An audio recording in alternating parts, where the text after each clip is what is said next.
araka ny efa fantatsika rehetra moa ny fotoana zay tanterantsika zao dia fotoam-pivavahana sady natao amin'ny teny malagasy no natao amin'ny teny frantsay.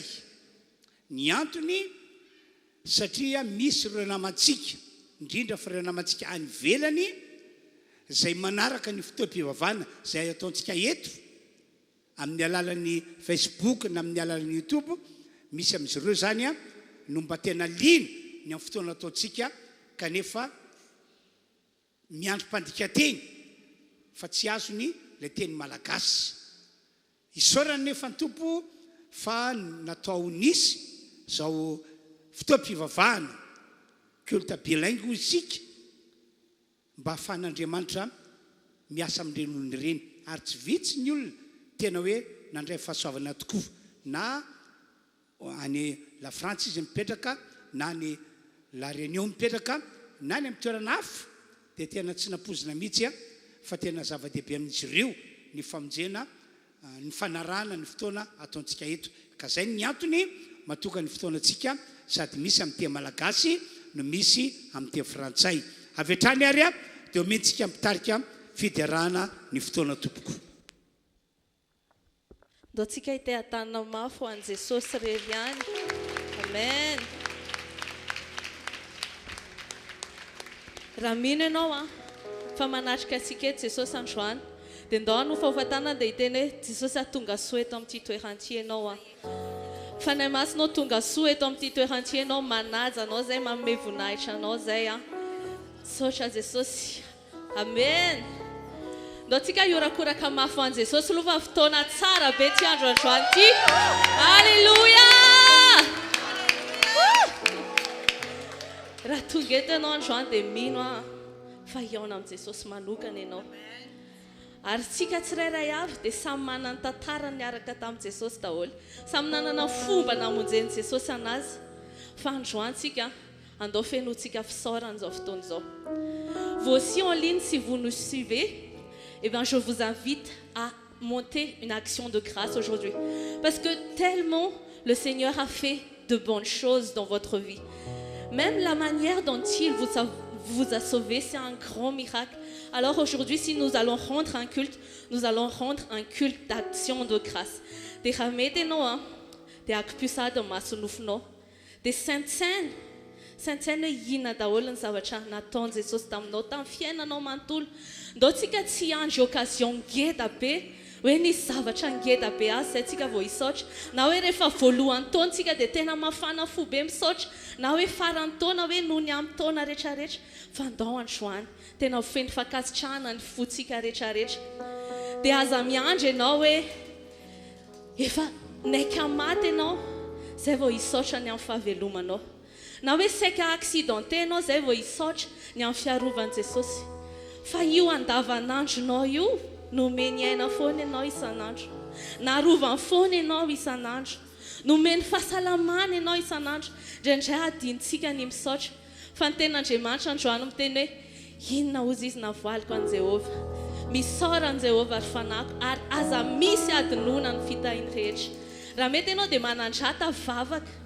Aza jerena akory ny ao akaikinao satria tena hoe fotoananao sy ny tompo androany. Tsy ho takatry ny sainy eo akaikinao ny nataon'i Jesosy taminao, fa ianao mahafantatra zany dia ianao ny ao ka hanandratra fisaorana androany.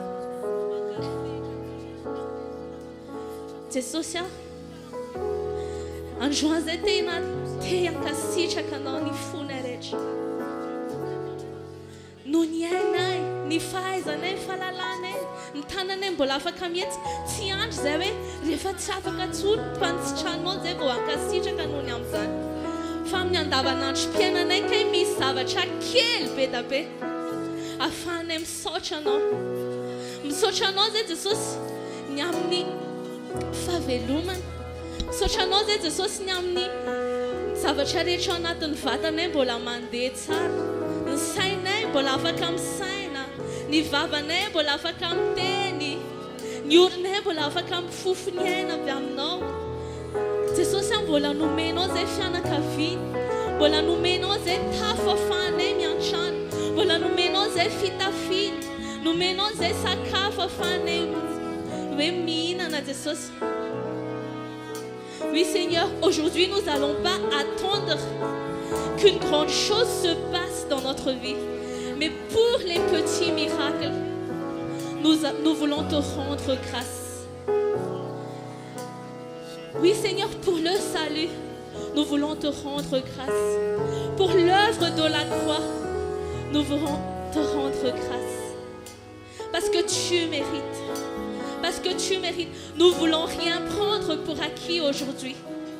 Mais nous allons monter, venant de notre âme, une action de grâce. Et aujourd'hui, tous ensemble, nous allons chanter. Reçois la louange. Reçois l'adoration qui vient de notre cœur, Seigneur. Yes.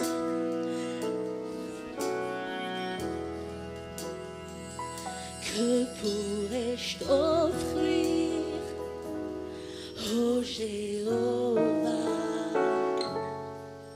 toi qui as fait tant de merveilles pour moi. Est-ce que tu peux chanter? Que pourrais-je t'offrir, oh Jéhovah, toi qui as fait tant de merveilles pour moi. Et chante d'une voix. Reçois, Seigneur. Reçois, oh Seigneur. Reçois, Seigneur. Reçois ma louange. Est-ce que tu peux encore chanter plus fort? Reçois, Seigneur. Reçois, oh Seigneur. Reçois, Seigneur. Reçois. Dans une grande joie, nous allons continuer cette louange. Ok, nous faisons une en joie.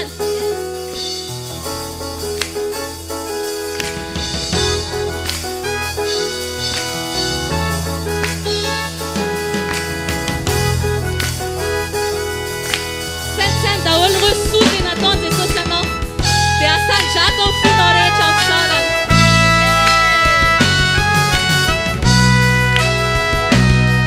Pour tes bontés dans ma vie, pour tes bontés dans ma vie, ta grâce infinie, reçois ma louange. 10 000 langues ne peuvent suffire, 10 000 langues ne peuvent suffire pour te dire merci.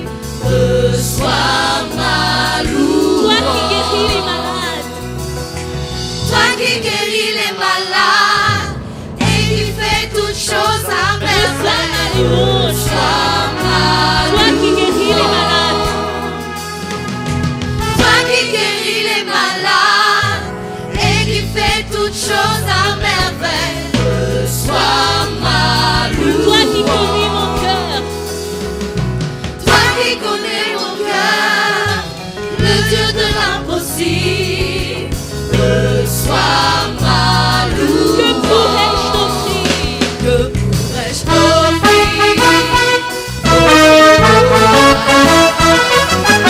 qui a fait tant de merveilles pour moi?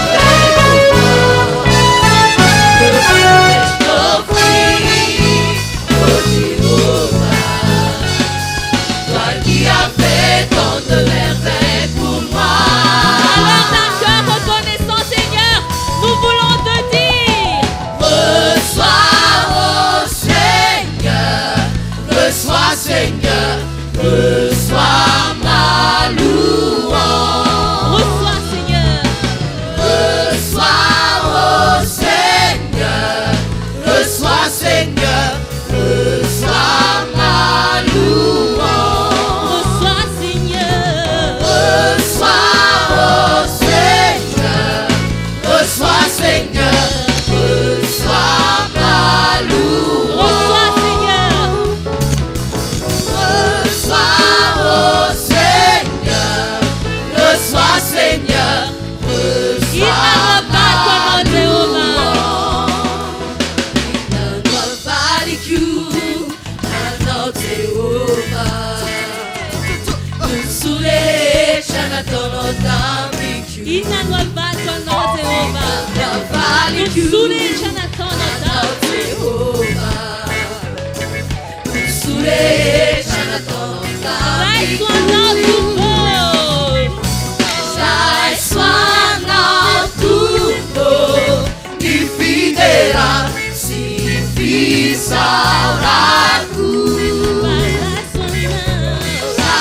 Zaisoanao Tompo ny fidera sy fisaorako Zitando avaliko anao Jehovah Noso rehetra nataonao tamiko Zitando avaliko anao Jehovah Noso rehetra nataonao tamiko Zaisoanao Tompo ny fidera sy fisaorako Zaisoanao Tompo ny fidera sy fisaorako Zaisoanao Tompo ny fidera sy fisaorako Zaisoanao Tompo ny fidera sy fisaorako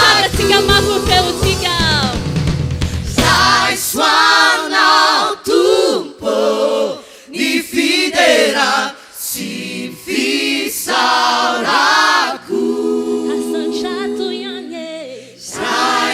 Zaisoanao Tompo ny fidera sy fisaorako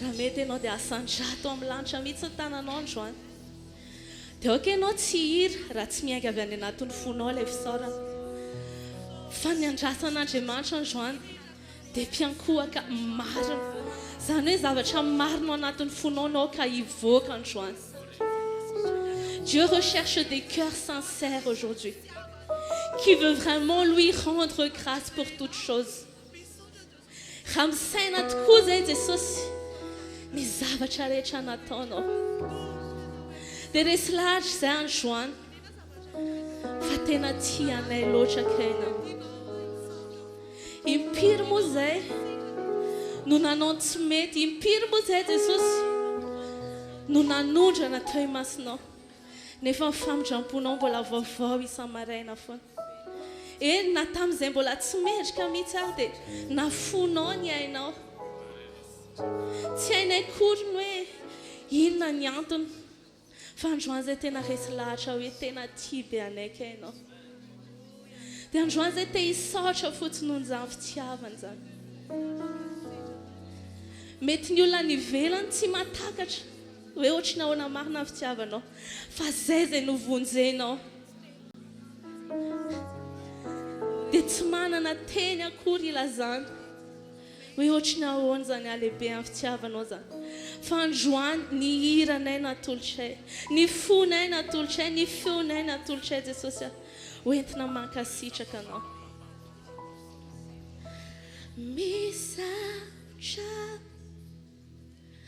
misaotra lehibe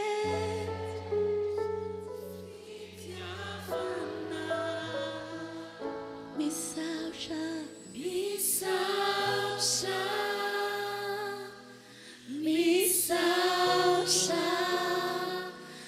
Jesosy misy olona feno fankasitrahana avy androany mbola afaka hirana izany misaotra Jesosy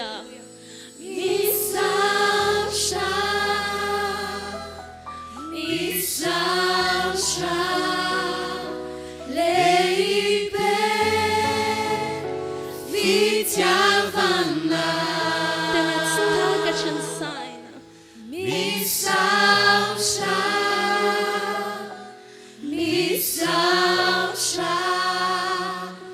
Jesosy dia ndao saintsaintsika izany hoe rehefa mihevitra ny fahatsaranao zay Jesosy Sy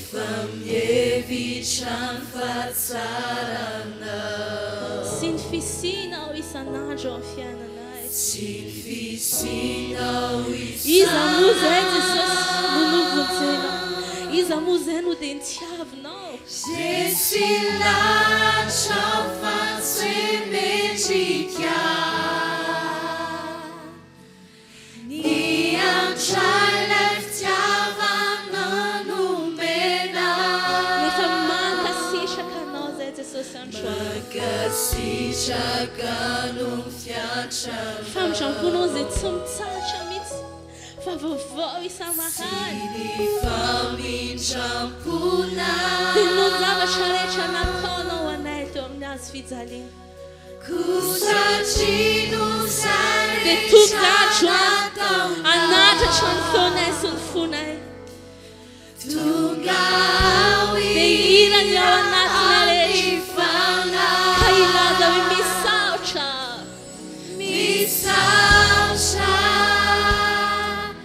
Misaotra lehibe ny fitiavana.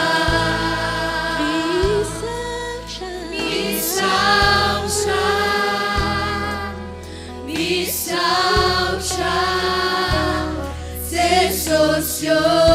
Iza koa Jesosy ny afaka mideranao androany.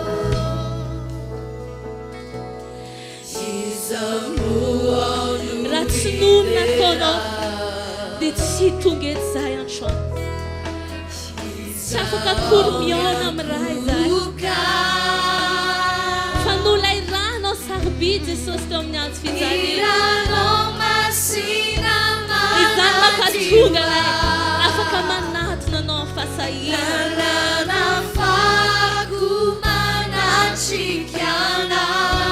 Fony izay mpanoda dia tsy afaka nanakaiky anao. Tsy nanana an'izany fahasoavana idera sy ankohaka aminao zany akory. Fa noho ny nataonao anay teo amin'ny hazo fijaliana Jesosy aho.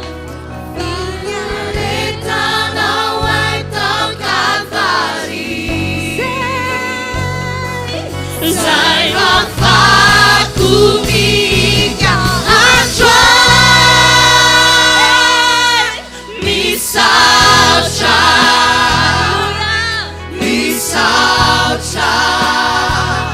lehibe fitiavana. Misaotra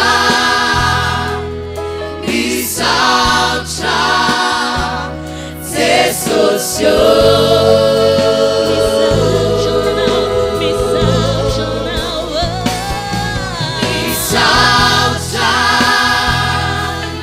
Misaotra lehibe fitiavana. Misaotra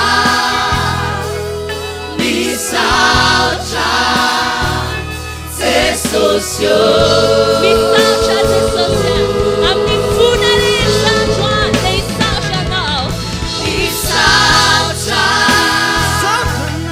Misaotra lehibe fitiavana.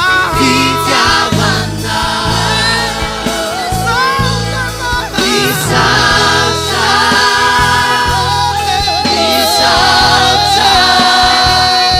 Jesosy.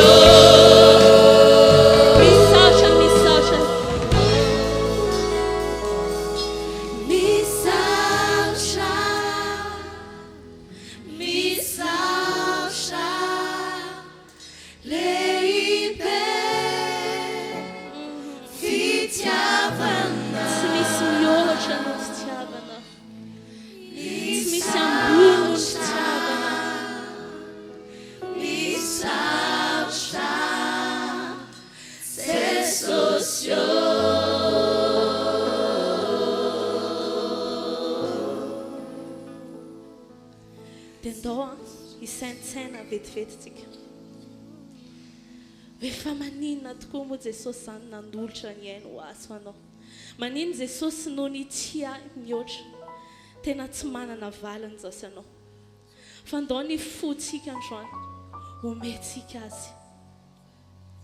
Raha misy zavatra afaka avalinao ny fitiavan'i Jesosy, dia ny fonao sy ny fiainanao mandeha araka ny sitrapony.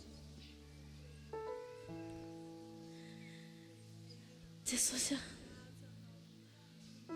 inona moa nataonay anao no dia nafonao hatramin'ny ainao. Androany izay te hiteny fotsiny hoe indro ny momba ny rehetra. Resaka anjakao dia ataovy izay tianao atao. Tsy ho voavalinay mandrakizay ny fitiavana izay nasetrinao. Fa raha misy Jesosy mbola feo afaka miteny aty anatinay dia te hiteny izay hoe tena tianay koa ianao. Misy olona ve ato androany tena tian'i Jesosy amboray izay ao anatin'ny fonao androany. Vous aussi en ligne, si vous êtes tombé amoureux de Jésus, exprime-lui tout ce qu'il y a dans votre cœur aujourd'hui. Nous ne sommes pas là juste pour demander des choses, juste pour se servir de lui, mais pour exprimer aussi notre amour en retour. Tsy tonga aty am-piangonantsika, tsy tonga hanompo satria mila an'Andriamanitra, satria hoe te hampiasa anazy fotsiny hoe zao ny ilaiko Jesosy, fa andao ihany koa mba hamboraka ny fitiavantsika an' Jesosy.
Tena tosika voady mihitsy zany androany Jesosy inona moa nataoko atao.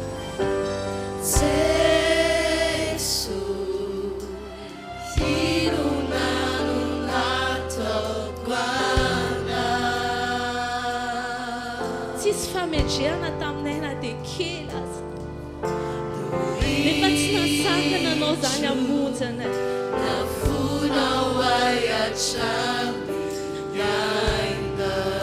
Comment rester silencieux, Seigneur, devant cet amour?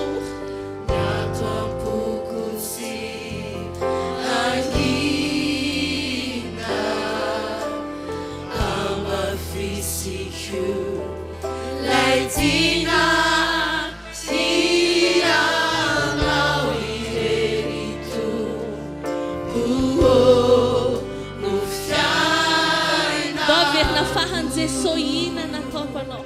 Daok ianao tena resy lahatra amin'izany fitiavan'i Jesosy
fa androany zay te hitenanao hoe ny fiainanay dia atokanay ho anao.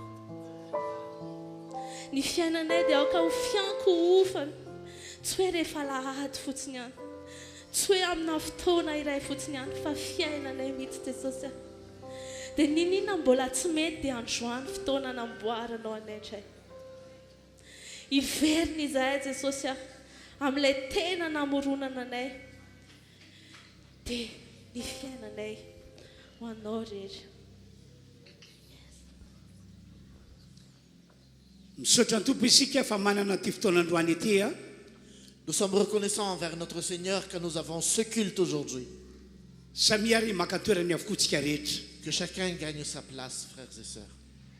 Anokana fotoana anaovana vavaka isika amin'izao fotoana izao. Nous allons maintenant réserver un temps pour la prière. Amin'ny alalana vavaka ataotsika no amoasantsika ny fanahintsika izay natory. Et par ce moment de prière, maintenant, nous allons réveiller notre foi. Tsy mahazo matory intsony isika eo amin'ny lafiny ara-panahy.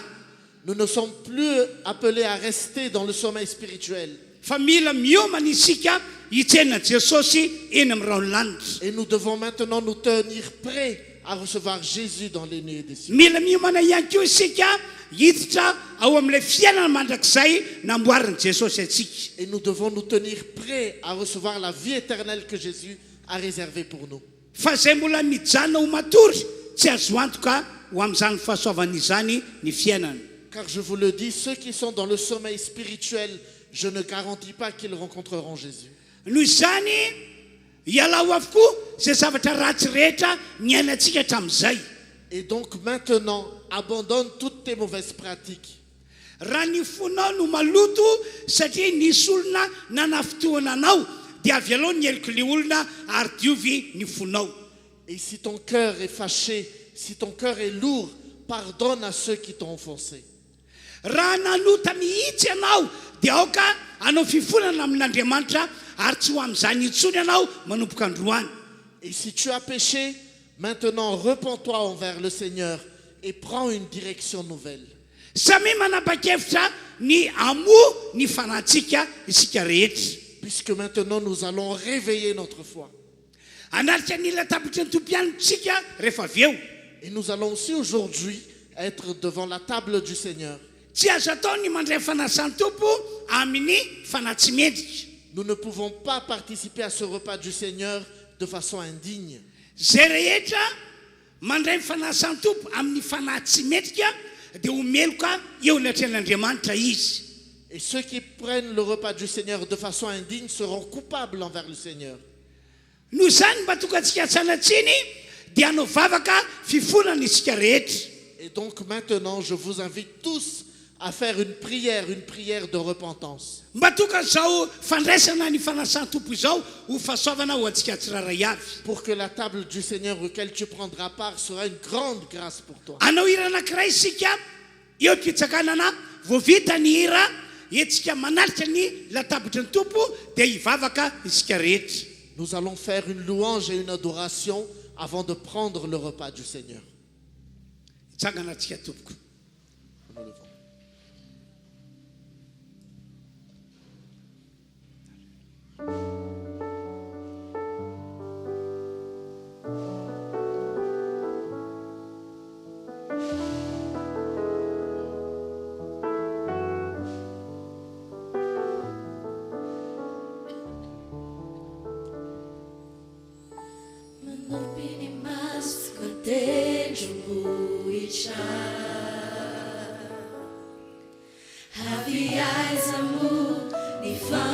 Ataovy amin'ny fonao rehetra zany hira iarahantsika manao zany. Ilay mpanjaka ny voninahitra nantony vidiny ora masitra tao Kalvary. Tohitako ianao voafantsika nilany voanao zay voalefona nosatroany sy nororanako natao tsinotsinona maty ho azy.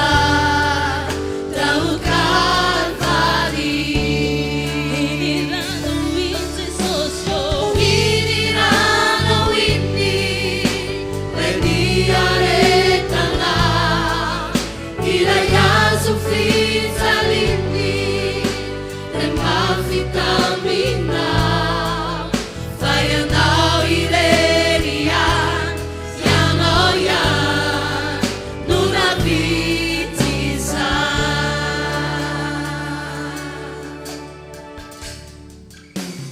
E dia tapuka fanasitrana,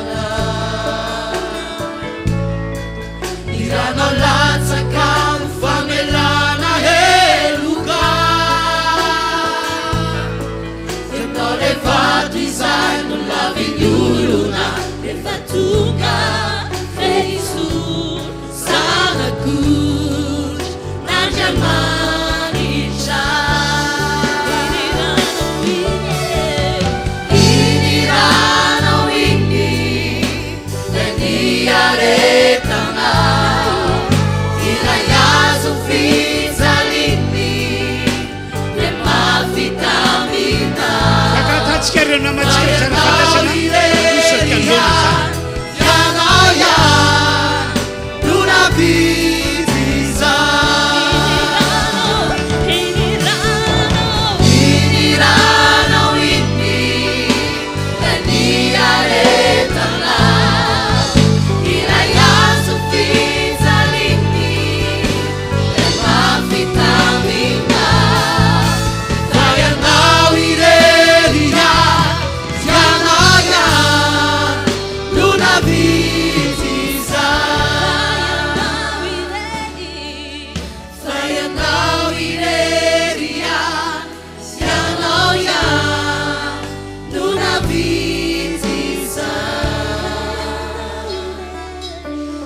Fai andao ireria, ianao ian, nuna vitisa. Araky ny fanambarako taminareo teo, Comme je vous l'avais dit tout à l'heure, ho antsika rehetra zay toka eto, pour tous ceux qui sont présents ici, ho anareo zay manaraka ny fotoana en ligne, et vous aussi frères et sœurs qui nous suivez en ligne, andao ho foazitsika ny fanahintsika mba tsy hatorintsony.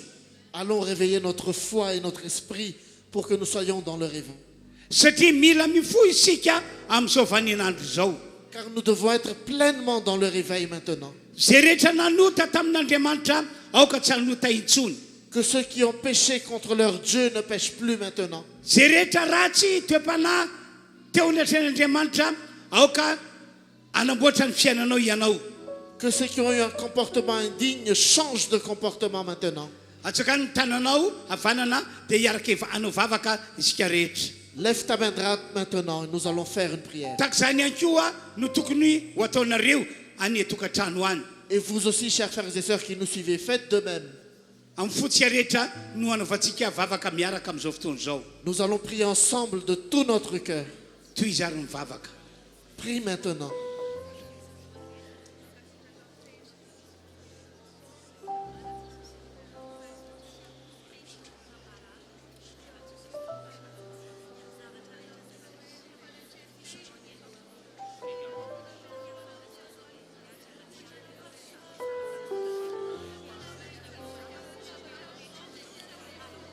Ho anareo zay vaovao manarika ty fotoanandroany ity, azo atao zavatra vaovao aminao so fiarahana manao vavaka izao fataovy takany efa vonina ho an'i Jesosy ianao. Pour vous qui êtes ici pour la première fois et vous qui découvrez ce genre de prière, ne le faites pas par habitude, mais priez aussi également. Samy manokatra mivavany avokoa isika rehetra toka eto. Que chacun maintenant s'exprime envers son Dieu. Zay tena ao am-ponao mihitsy lazao amin'Andriamanitra. Exprime vraiment ce que tu as au fond de toi. Vonina iaino ny vavaka ataontsika ny tompoandriamanitra. Car ton Dieu t'écoute maintenant. Zay tapa-kevitra hiala amin'ny ratsy ho avelan'Andriamanitra heloka izy. Et ceux qui sont convaincus de changer de direction maintenant, Dieu va les restaurer. Ary Andriamanitra anadio ny fitafitsika amin'ny alalan'ny rano Jesosy nalatsaka teo ambony azy fijaliana. Et Dieu maintenant va laver ta robe, ton vêtement, par le sang de Jésus qui a été versé sur la croix. Raisy ho fahasoavana ho antsika tokoa ty fotoanandroany ity. Et considère que ce moment est une grande grâce pour toi.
Ny foko ry mpamonjy mangetahentana maniry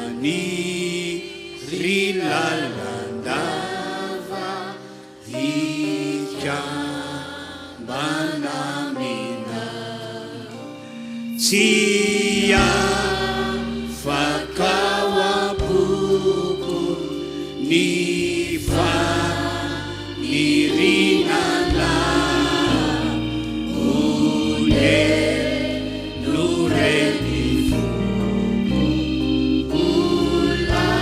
mbola fieritsika ihany zany iray zany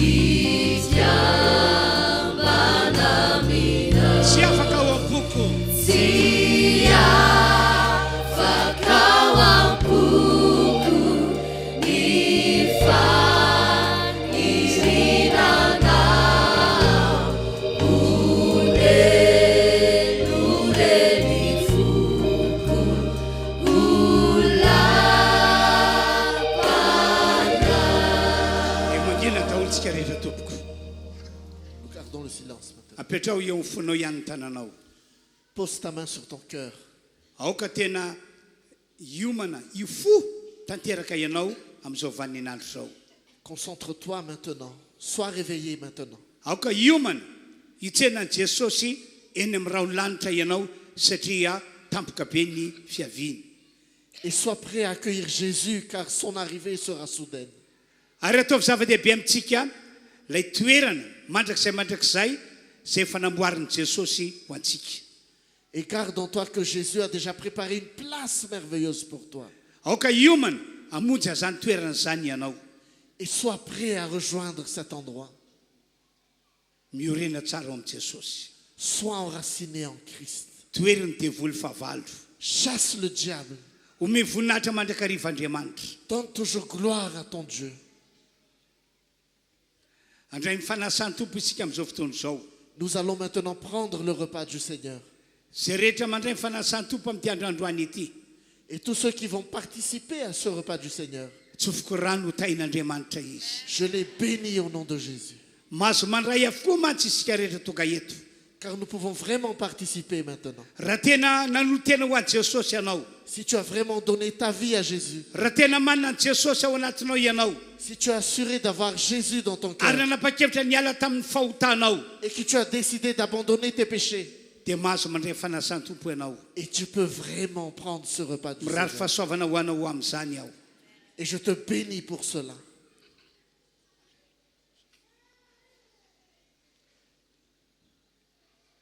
andiny ny voalohany ihany ilay hira hoe anao aho tompo ao Nous allons faire un chant d'adoration maintenant.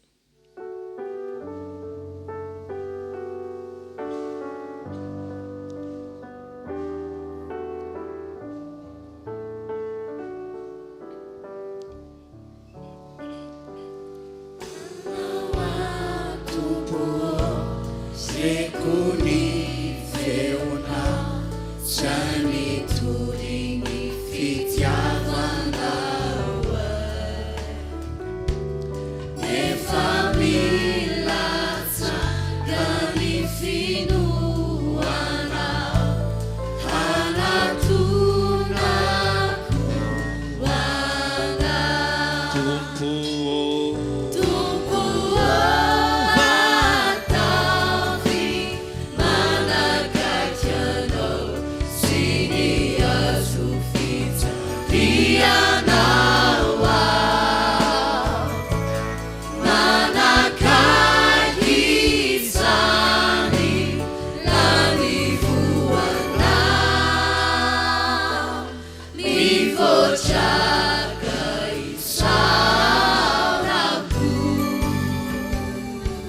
hozarany amintsika ny mofo sy ny divay dia tazomena tananao miandro ny taridalana ataoko ety anoloana. Le repas du Seigneur vous sera partagé entre vos mains et vous allez le garder jusqu'au moment.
Iarahantsika manao ilay hira hoe maniry mafy ao.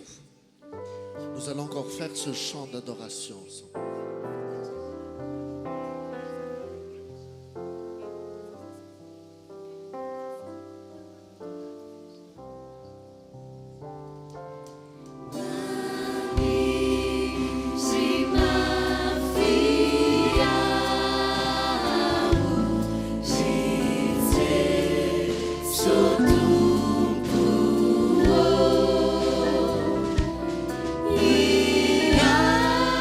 Hallelujah.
latsaka ny tana zay tsy mbola nahazo mofo na divay a fa nazo daholo tsika rehetra voalazan'ny baiboly fa rehefa niona tamin'i Jesosy niona tamin'ny mpianatra Jesosy dia nandray mofo izy. Et la Bible dit, lorsque Jésus a réuni ses disciples, il prit le pain nisaotra ny an'Andriamanitra rainy izy tamin'izany et il rendit grâce au Père pour cela. satria tsapan'i Jesosy fa lehibe sy tena lehibe ny fitiavan'Andriamanitra antsika zanak'olombelona.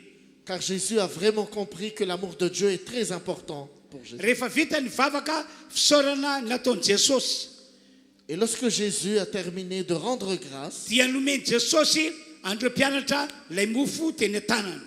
Jésus rompit le pain et le partagea à ses disciples. Ho Jesosy tamin'izany hano ity fa ity ny tenako zao no ataovy ho fahatsiarovanahy.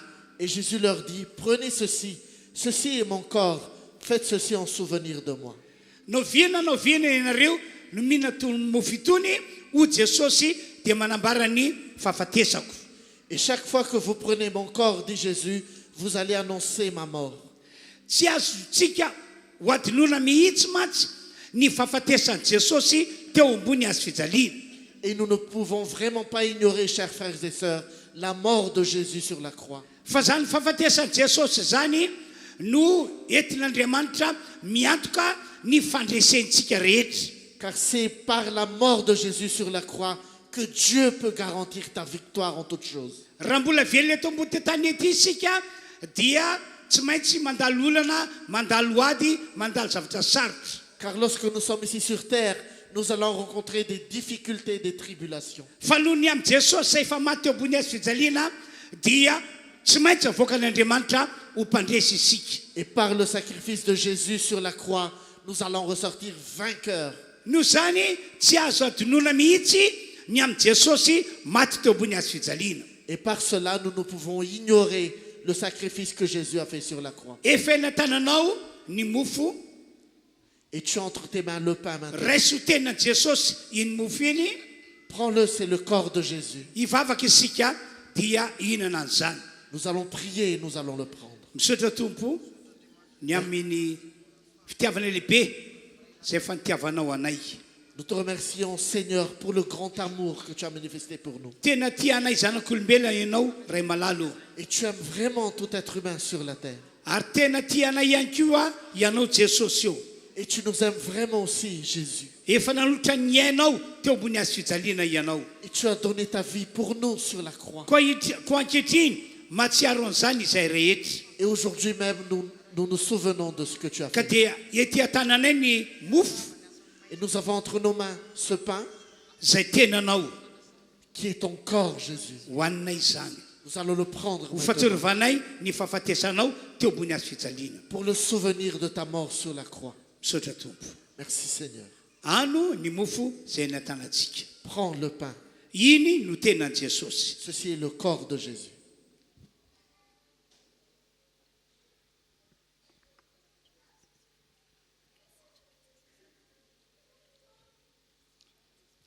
Dia nandray ny kapoaka ihany koa Jesosy misy ny divay. Et Jésus prit la coupe remplie de vin. Dia tahaka le teo ihany koa no nataony nisaotra an'Andriamanitra rainy izy. Il rendit grâce au Père. Ary tahorina ny fisaorana dia nomeny andreo mpianatra lay kopy misy divay. Après avoir rendu grâce, il distribua la coupe remplie de vin à ses disciples. Ary nambarana tamin'izany fa iny no rany zay alatsaka ho famonjena an'ity zao tontolo zao ity. Et Jésus leur dit, ceci est mon sang qui est versé pour le salut de tout le monde. Koa dia raha isotro ny divay ianao androany Et si tu vas prendre ce vin aujourd'hui dia raisy hoe misotro ny rano Jesosy ianao et prends que tu prendras le sang de Jésus. ary mino sy matoky fa Andriamanitra amonjy anao sady ampandresanao. Et sois confiant que Dieu te donnera une victoire. Raisy ho fahasoavana lehibe ho antsika ty androandroany ity. Considère que ce moment est une grande grâce pour toi. Ety tany amin'ny mpanomponao ny kopy misy ny divay.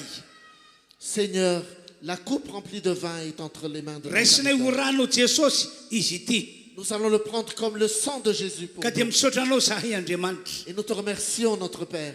koa na izany izy misotro ny ranao androany Et quiconque prendra de cette coupe aujourd'hui, dia misotro fahasoavana izy il prendra une grande grâce. amin'ny anaran'i jesosy Au nom de Jésus. efa hiaina tananareo ny divay ka dia sotroy ny rano jesosy La coupe est entre tes mains. Prends le sang de Jésus. sotroy izany tompoko Prends maintenant.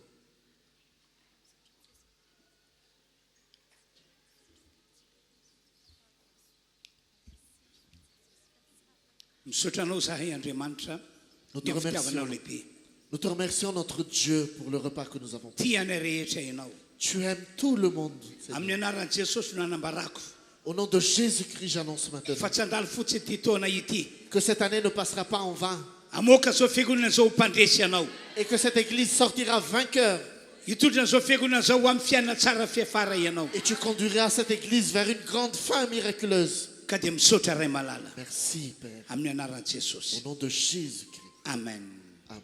samiary makatoerantsika isika Que chacun prend place maintenant. dia ho avy eny tompony andraikitra angorona ny kopy rehetra Et les coupes seront collectées à notre place. mbola nahoira anankiray isika rehetra ao anatin'izany tompoko Nous allons faire cela dans une louange et une adoration.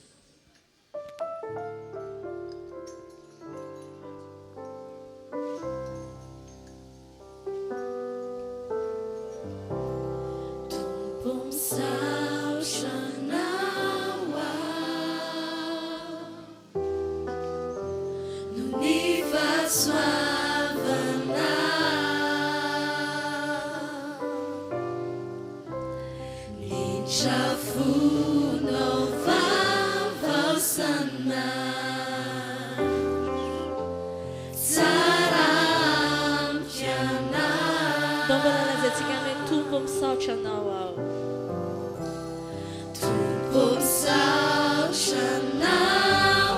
misaotra ny amin'ny fitiavanao jesosy ny amin'ny zavatra rehetra nataonao misaotra jesosy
Misaotra Jesús.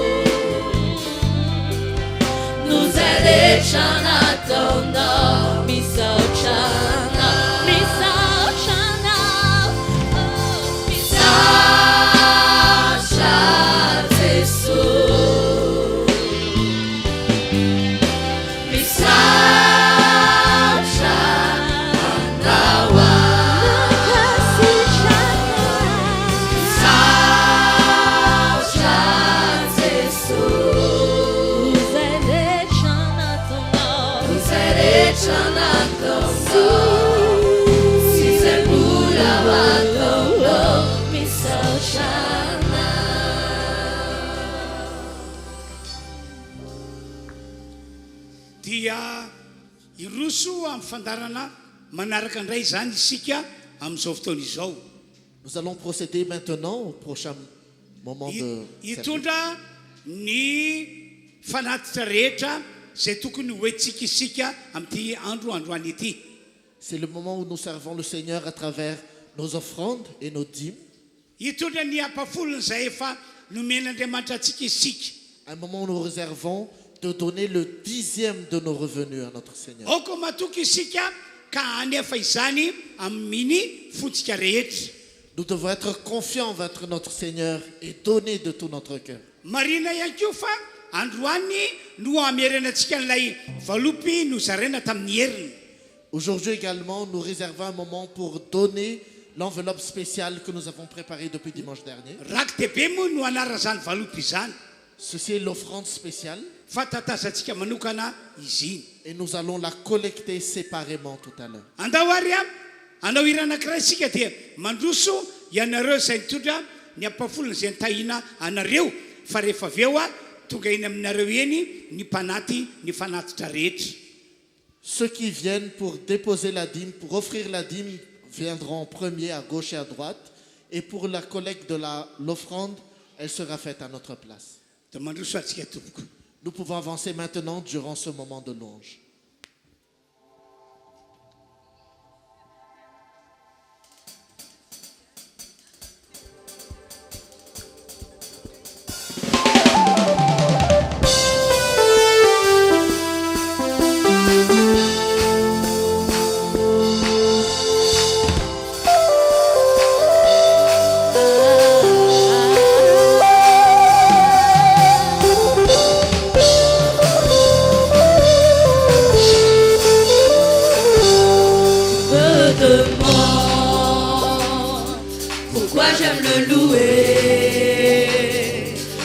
Je lève les mains juste pour le magnifier,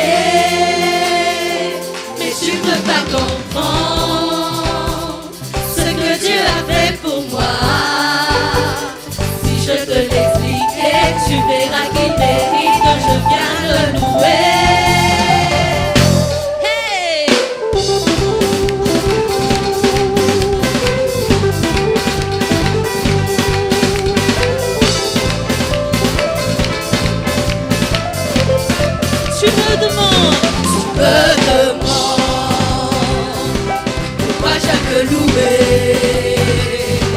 Pourquoi je lève les mains juste pour le magnifier, mais tu peux pas comprendre ce que Dieu a fait pour moi. Si je te l'expliquais, tu verras qu'il mérite que je vienne le louer. Car je n'étais rien, je n'avais rien, mais il m'a lavé avec son sang. Je ne peux pas me taire, je ne peux pas ignorer tout ce qu'il a fait pour moi. Car il y a un feu qui brûle en moi pour Dieu. Je sens brûler ce feu qui brûle en moi pour Dieu. Je peux pas ignorer ce feu qui brûle en moi pour Dieu. Je sens brûler ce feu qui brûle en moi pour Dieu. Alléluia.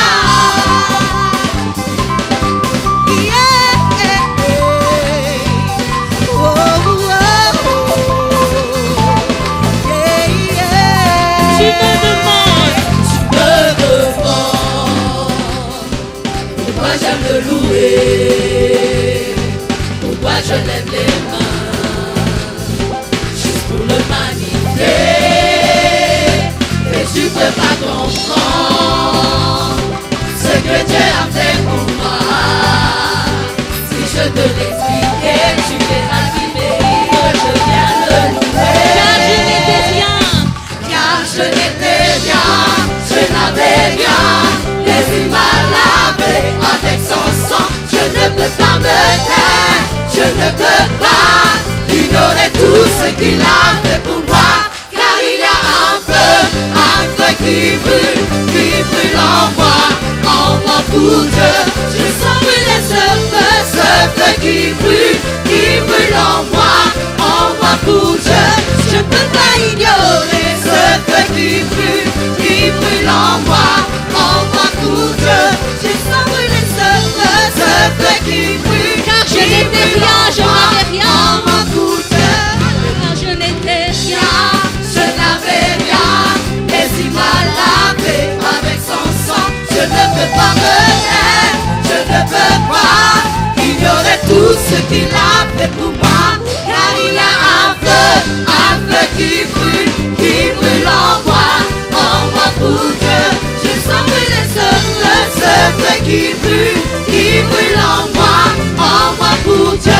je peux pas ignorer ce feu qui brûle en moi pour Dieu.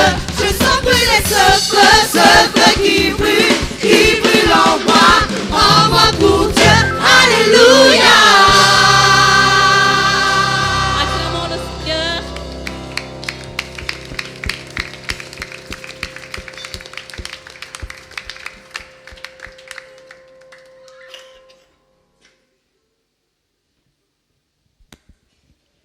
dia samy amerina ny valopitsika arak'dehibe avokoa tsika rehetra androany a. Nous allons maintenant remettre l'enveloppe spéciale. Tena manaova an'izany amin'ny fonao rehetra ianao. Je vous exhorte vraiment à participer de tout votre cœur. Ary ho anareo kosa izay manana an'ilay valopy ho an'ny mampely baiboly dia afaka manosa ty anoloana manatona manatra izany eto anoloana. Et vous aussi qui avez préparé l'enveloppe pour le ministère de la société biblique, vous pouvez aussi venir devant la rapporter. Tatazana ry a ny rakidehibe fanaontsika isam-bolana dia afaka manosy ihany koa ianareo mitondra le valopy mitondra le valopy mampiely baiboly.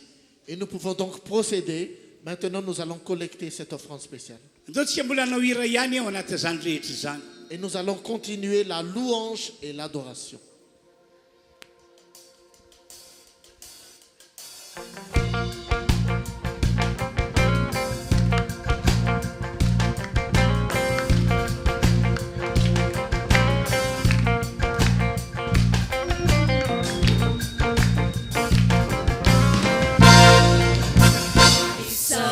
Jehovah, Shifanaha Serecha Tonat, Misaura Nenara Mahasina, Misaura Jehovah, Shifanaha Asa Misia Dinunda, Mifita Isecha, Misaura Jehovah, Shifanaha Serecha Tonat, Misaura Nenara Mahasina, Misaura Jehovah, Shifanaha Asa Misia Dinunda, Mifita Isecha, Isai Mamela, Ieru Kaurecha, Sai Manasichana, Garetina Orecha, Sai Manafshanganda, Sidinanya Davaka, Sai Manana Famchampu, Sifia Chanwatawe, Isai Mamela, Ieru Kaurecha, Sai Manasichana, Garetina Orecha, Sai Manafshanganda, Sidinanya Davaka, Sai Manana Famchampu, Sifia Chanwatawe, Misaura di Jehovah, Shifanaha Serecha Tonat, Misaura Nenara Mahasina, Misaura di Jehovah, Shifanaha Asa Misia Dinunda, Mifita Isecha, Isai Mamela, Ieru Kaurecha, Sai Manasichana, Garetina Orecha, Sai Manafshanganda, Sidinanya Davaka, Sai Manana Famchampu, Sifia Chanwatawe, Isai Mamela, Ieru Kaurecha, Sai Manasichana, Garetina Orecha, Sai Manafshanganda, Sidinanya Davaka, Sai Manana Famchampu, Sifia Chanwatawe.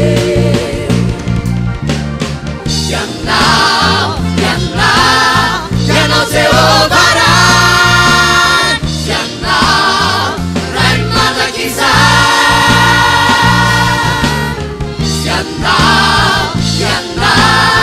Yanao Jehovah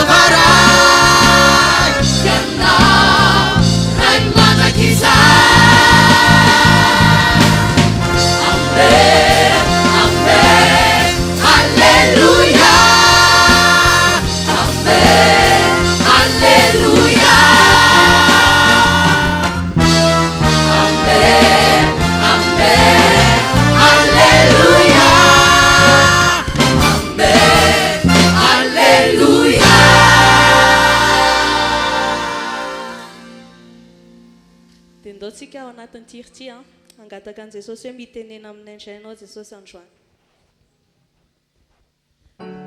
Dia ok ianao hifanta.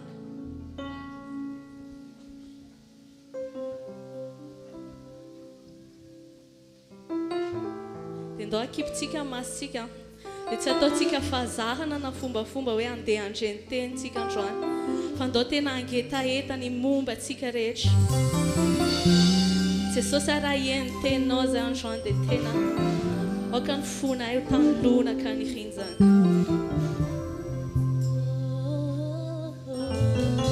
Izay tompo ilay feonao. Izay tompo ilay feonao. Reko ianao am-poko ao. Ianao am-poko. Maniry anao indray zahay Jesosy androany. Fa maniry Tsy tony hatramin'izay fa etaeta vaovao. Dia iombona halalanao. Izay tompo ilay feonao. Reko ianao. Reko ianao am-poko ao. Dia maniry ianao ny fiangonana androany. Fa maniry mafy anao. Dia iombona halalanao. Mandroso Jesosy tonga soa ianao hoe maneranay ny fanatrehanao. Maniry fo dia hitoeranao kasi Kasio indray zay Jesosy androany. fa manam-pena Ianao no ilanay. fa faran'izay ilaiko sy tiako eo anilanao. Tompo ianao no fahazavana. Tompo ianao no fahazavana. Avy aminao ny fahitana. Ny takalo-pitiavanao no mirotsaka ao Tompo ianao. no fahazavana. Tompo ianao. Aminao ny fahitana. Ny takalo-pitiavanao no mirotsaka ao mandroso Jesosy tonga soa ianao hoe maneranao ny fanatrehanao. Dia hitoeranao kasi ao Jesosy fa manantenanao hoe fa faran'izay Alanao misimisy zay androany. anilanao. Dia alanany iray. Alalany iray. Andrainio sy ny fanjary. Andrainio sy ny fanjary. Jesosy izarazarao. Izarazarao. Vapombanao. Dia alanany iray. Alalany iray. Andrainio sy Andrainio sy ny ny fanjary. Jesosy izarazarao. Izarazarao. Mombanao. Mandroso Jesosy. Mandroso Jesosy tonga soa ianao hoe maneranay ny fanatrehanao. Maniry ny fo dia hitoeranao kasi ao Jesosy fa manantenanao hoe fa faran'izay ilaiko sy tiako eo anilanao. Fa faran'izay ilaiko sy tiako eo anilanao. Toka amin'ny fotoana zay anambarako ny tenin'Andriamanitra ny tenako androany. Nous arrivons maintenant au moment où je vais vous annoncer la parole de Dieu. Mino aho fa hiasa mahereto ny herin'Andriamanitra. Je vois que la puissance de Dieu va agir puissamment ici. Ohatra amin'izany ianareo zay marary hositranina daholo. Par exemple, vous qui êtes malade, vous serez guéri. Amin'ny anaran'i Jesosy ho sitrana ianao. Au nom de Jésus, tu seras guéri. Ohatra ihany koa ianareo zay manana olana aza mitanonika intsony fa mitraka satria hamonjy anareo Andriamanitra. Et vous qui avez des problèmes, ne vous penchez plus mais levez la tête car Dieu va vous sauver. Efa vonina ho amin'izany Jesosy amin'ity androandroany ity. Jésus est prêt pour cela aujourd'hui. Zany no ato matoka Jesosy miaraka amintsika eto. C'est pourquoi Jésus est avec nous ici. Efa hainareo tsara ny teny aloky ny vavany. Hoy izy fa na aiza no iangonan'olona roa na ny olona telo amin'ny anarako dia eo voany ao. Vous connaissez bien la parole de sa bouche. Il a dit que là où 2 ou 3 se réunissent en son nom, il est au milieu d'eux. Ao anatin'izao fotoana anambarako ny tenin'Andriamanitra zao ihany koa. Pendant que je vais vous annoncer la parole de Dieu, Dia mitaonantsika ny tompoandriamanitra iny fa ty taona ity tsara ho antsika. le Seigneur Dieu nous invite à croire que cette année est la meilleure pour nous. Ho tanteraka amintsika rehetra ane zany. Que cela se réalise dans nos Ho vies. tanteraka amintsika rehetra ane zany. Que cela se réalise dans Andao nos mbola vies. hitehaka mahafan'Andriamanitra isika. Acclamons fort le Seigneur. Sokafy ny Baiboly ao amin'ny Korintiana 2:5-7. Ouvrez votre Bible dans 2 Corinthiens chapitre 5 verset 7. Toy izao ny voasoratra vakina amin'ny anaran'i Jesosy. Fa finoana no andehanantsika fa tsy fahitana. Voici ce qui est écrit, nous lisons au nom de Jésus, car nous marchons par la foi et non par la vue. Ary io teny voasoratra io tsy mety amintsika fiangonana izay manompo an'Andriamanitra ilay anaran'izao rehetra izao. Selon ce qui est écrit, nous servons le Dieu créateur de toutes choses. Tsy mety amintsika fiangonana izay manompo an'Andriamanitra lay rain'i Jesosy Kristy sady raintsika. Nous qui sommes l'Église et qui servons Dieu Tout-Puissant, qui est le Père de Jésus et notre Père. Tsy mety amintsika ny manaiky ho resin'ireo zavatra ratsy hitany masitsika na ho resin'ireo zavatra ratsy eniny sofintsika. Nous ne devons pas être vaincus par les mauvaises choses que nos yeux voient ou que nos oreilles entendent. Tena tsy mety amintsika mihitsy ny tahaka izany. Nous ne sommes pas dignes de cela. Raha mbola velona eto ambony tany ity matsy isika, Tant que nous vivons sur cette terre, ny masika dia ahita zavatra ratsy hatrany an-trano. nos yeux verront toujours de mauvaises choses Ny sofintsika andre zavatra ratsy ihany koa. et nos oreilles entendront de mauvaises choses. Noho izany amin'ny maha-olon'Andriamanitra antsika aza manaiky ho resin'izany mihitsy isika. Alors, en tant que serviteurs de Dieu, n'acceptons pas d'être vaincus par ces circonstances. Tsy mety amintsika ihany koa ny tahaka izany. Nous ne devons pas agir ainsi, Satria mora amin'ny devoly ny mandresantsika raha ohatra ka resin'ny zavatra hitany masitsika na resin'ny zavatra reny sofintsika isika. parce qu'il est facile pour le diable de nous vaincre si nous écoutons ce que nos yeux voient et nos oreilles entendent. Ary araka voalaza Baiboly ihany koa Hébreu 1:9.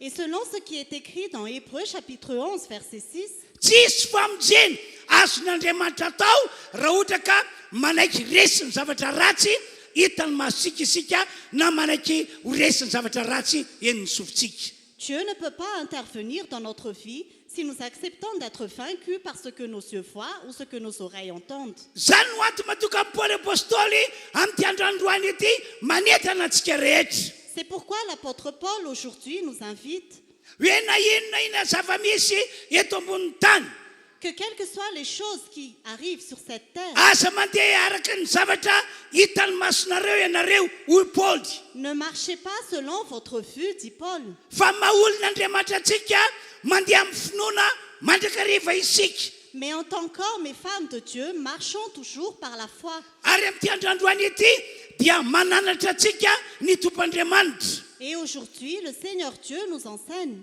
Mananatra antsika amin'ny alalan'ny tantaran'ireo olona teo aloha. Il nous enseigne à travers les histoires des personnes d'avant. Olon'Andriamanitra fa tsy nanana finoana ry zareo tamin'izany. C'était des hommes et des femmes de Dieu qui n'avaient pas la foi. Olon'Andriamanitra fa saingy nanaiky resin'ireo zavatra ratsy hitany masony sy ireo zavatra ratsy eniny sofiny. C'était des hommes et des femmes de Dieu qui acceptaient d'être vaincus par les mauvaises choses que ses yeux voyaient. Anisan'izany Saoly mpanjakan'Israely. Parmi ceux-là était Saül, le roi d'Israël. Araka voalaza Baiboly eo amin'ny Salamo 1:7. Selon ce qui est écrit dans la Bible, dans Psaume chapitre 17, Raha vao nahita ny Goliata Saoly mpanjakan'Israely. quand Saül, le roi d'Israël, a vu Goliath, Raha vao nandre ny fandrahonany fandrahoana Goliata, Saul mpanjakany Israely. Quand Saül, le roi d'Israël, a entendu les menaces de Goliath, Dia voalaza Baiboly fa raiky tahotra aviatrany izy sady nivadi-po. la Bible dit qu'il était effrayé et rempli de peur. Antoky vakitsika ny voalaza amin'ny Samuela voalohany toko fafito ambin'ny folo andininy fahavalo ka hatramin'ny andiny faraiky ambin'ny folo. Nous allons lire ce qui est écrit dans 1 Samuel chapitre 17, versets 8 à 11. Avy hatrany tonga dia vakina amin'ny teny frantsay lay tantara. Le Philistin s'arrêta et s'adressa aux troupes d'Israël rangées en ordre de bataille. Il leur cria: « Pourquoi sortez-vous pour vous ranger en ordre de bataille? Ne suis-je pas le Philistin? Et n'êtes-vous pas des esclaves de Saül? Choisissez un homme qui descende contre moi. S'il peut me battre et qu'il me tue, nous serons vos esclaves. Mais si je l'emporte sur lui et que je le tue, vous serez nos esclaves et vous nous servirez. » Le Philistin dit encore: « Je jette aujourd'hui un défi à l'armée d'Israël. Donnez-moi un homme pour que nous nous battions ensemble. » En entendant ces paroles du Philistin, Saül et tout Israël furent effrayés et remplis de peur. Voalaza amin'ny andiny faraiky ambin'ny folo fa arareny Saul sy ny Israely rehetra zany teny Filistiny izany dia nivadi-po izy ka raiky tahotra loatra. Il est écrit au verset 11, « En entendant ces paroles du Philistin, Saül et tout Israël furent effrayés et remplis de peur. » Mazava be zany fa tsy afaka namonjy an Saoly sy ny zanak'Israely ny tompoandriamanitra tamin'izany fotoana zany. Il est donc clair que le Seigneur Dieu ne pouvait pas sauver Saül et les Israélites à cette époque. Ary tsy afaka niady ho an'ny olona ihany koa zany ny tompoandriamanitra tamin'izany fotoana zany.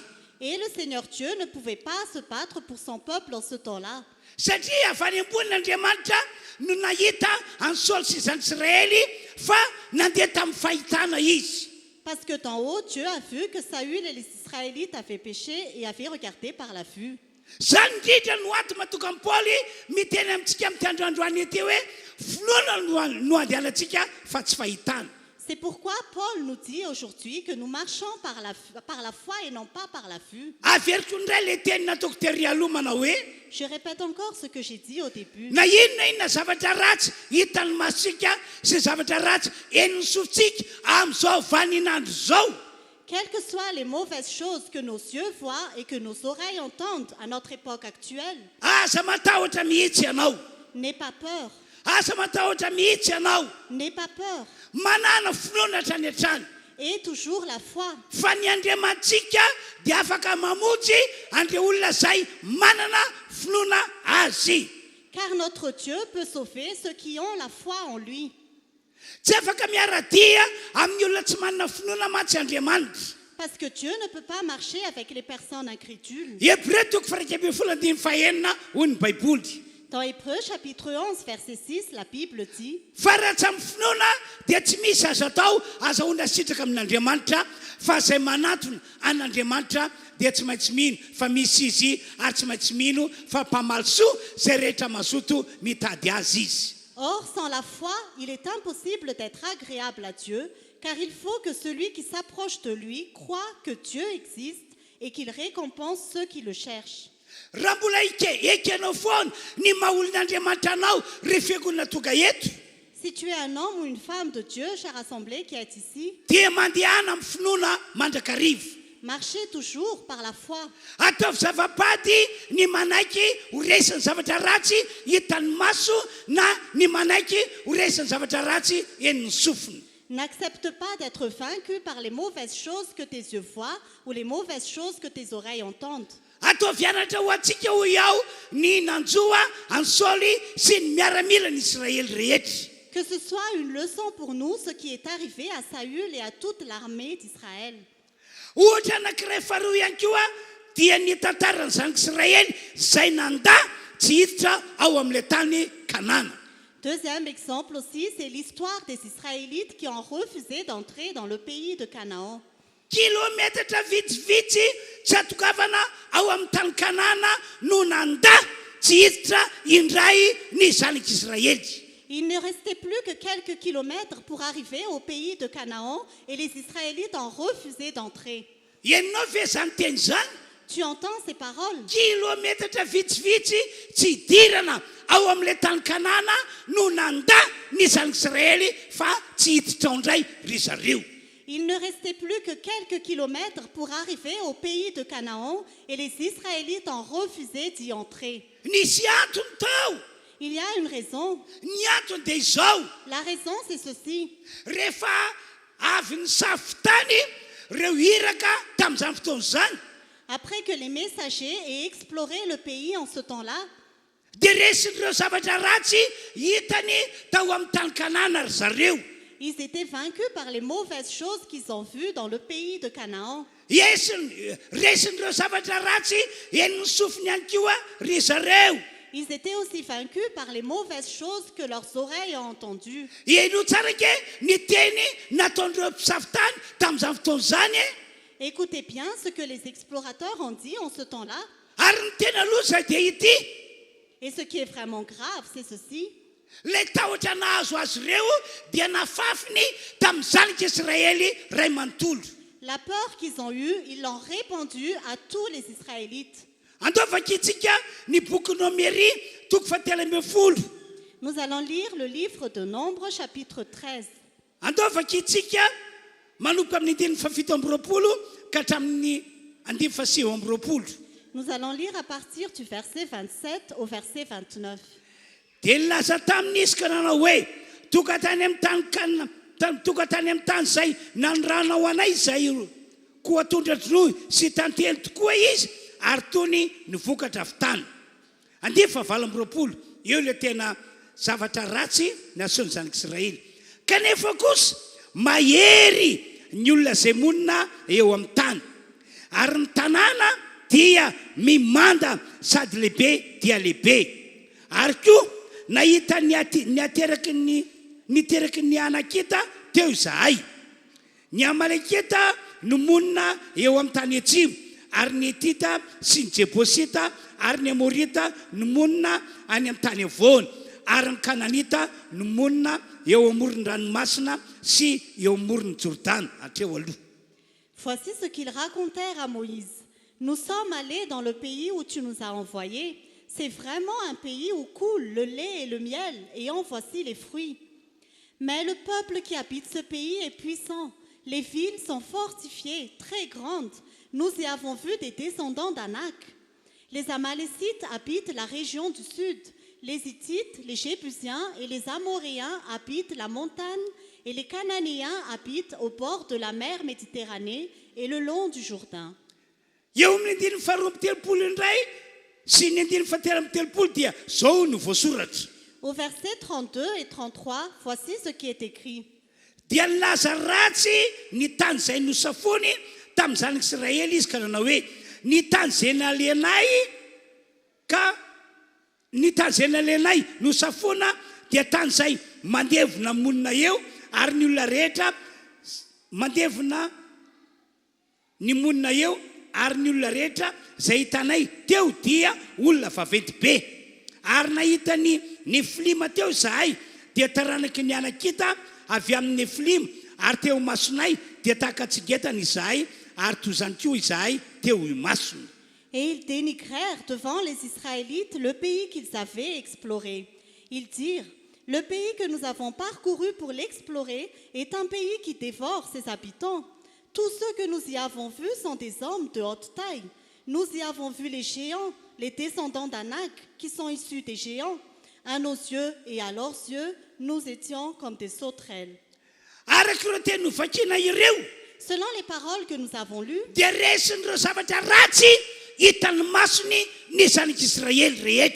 tous les Israélites étaient vaincus par les mauvaises choses que leurs yeux ont vues. Ils étaient tous vaincus par les mauvaises choses que leurs oreilles ont entendues.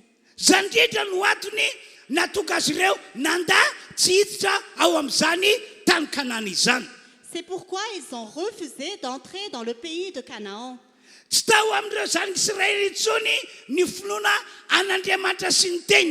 Ils n'avaient plus la foi en Dieu et en sa parole.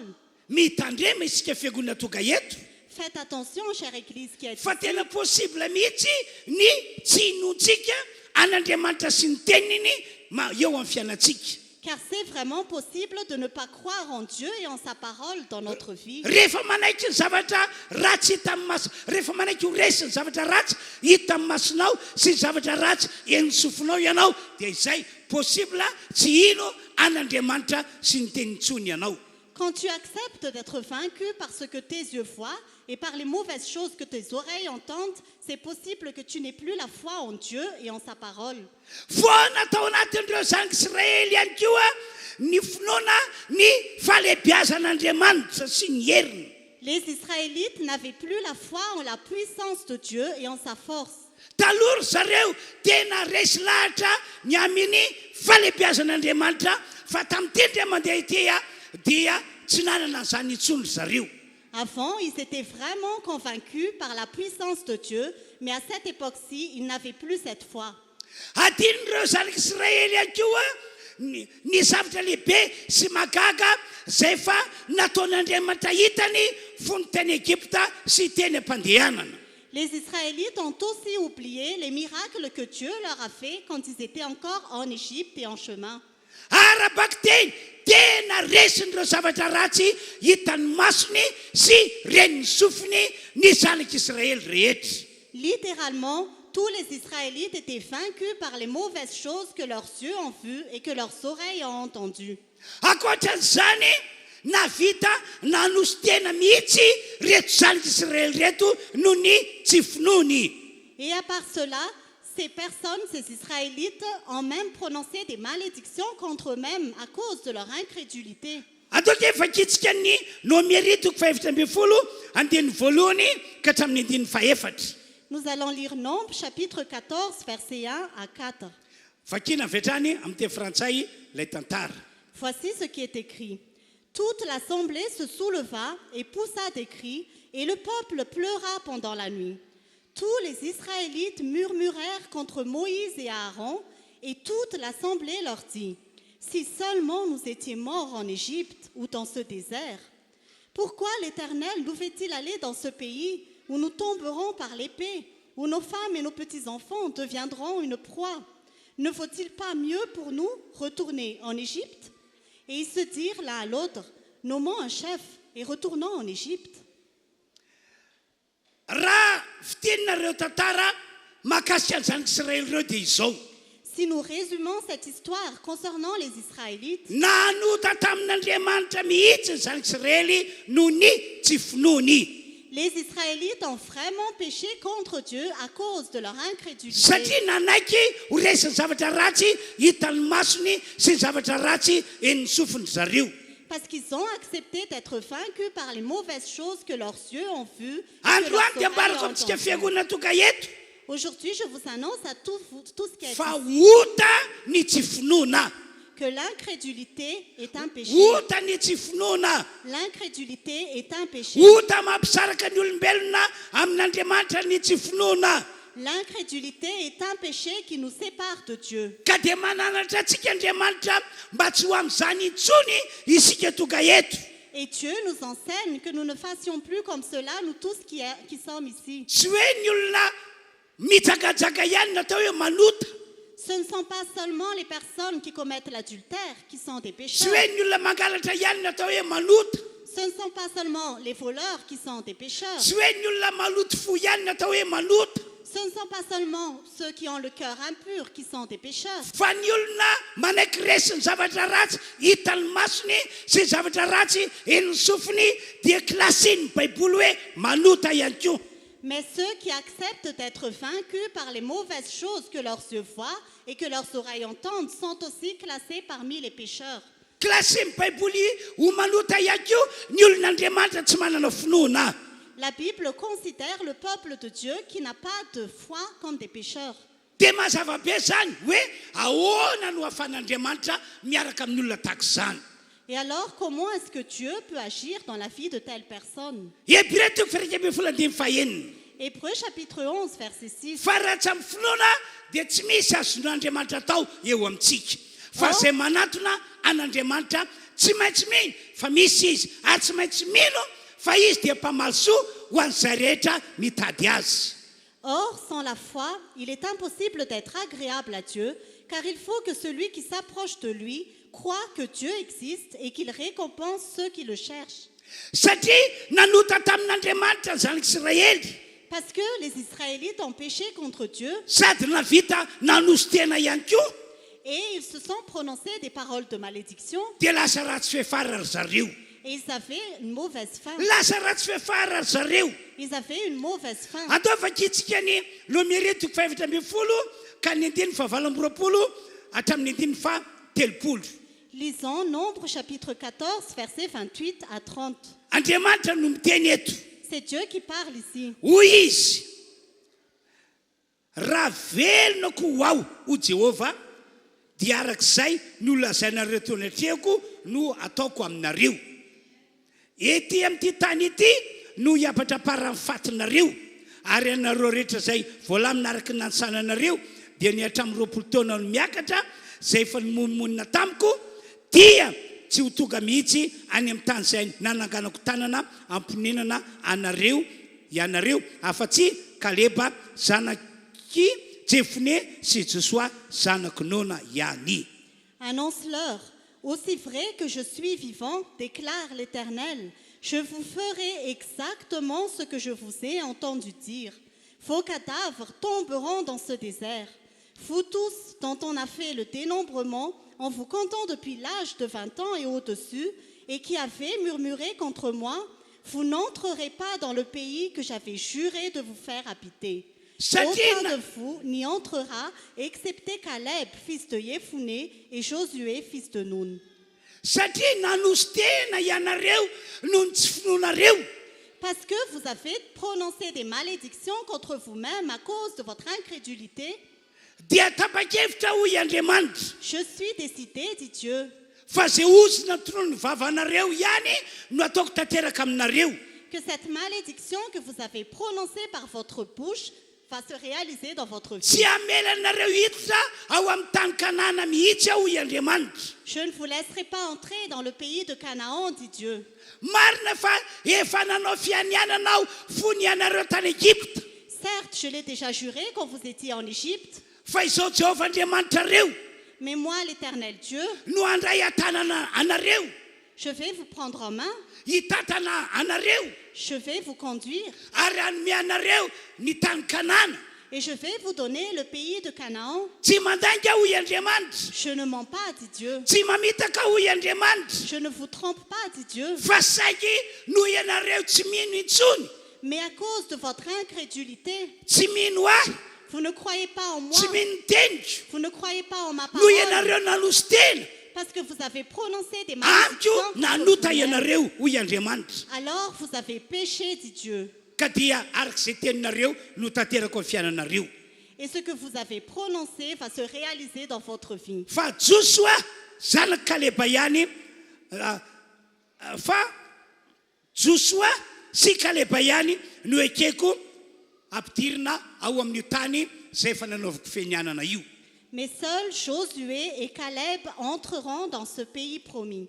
Ary reo zanaka nateraka reo tsy ampitoana no ekeko ihany koa ho ampidiriko ao amin'io tanàna io. Et vos jeunes enfants entreront aussi dans ce pays. Fa ianareo rehetra kosa dia ho faty ety anefitra avokoa.